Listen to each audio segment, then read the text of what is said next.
I soldi ci sono, la legge prevede che devono appunto essere distribuiti ai risparmiatori, quindi non capiamo il perché di queste perdite di tempo.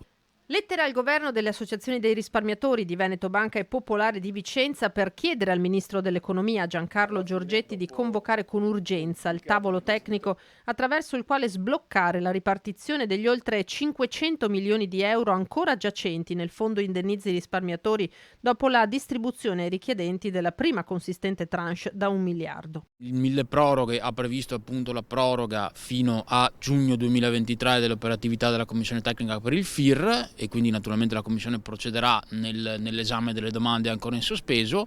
Quello che bisogna fare ora con assoluta urgenza è appunto stabilire che i 500 milioni che sono ancora allocati all'interno del fondo vengano distribuiti a favore dei risparmiatori. Con la ripartizione di 1 miliardo di euro, i risparmiatori hanno ottenuto un indennizzo del 30%, a cui, elargendo anche i 500 milioni, andrà ad aggiungersi un altro 15%.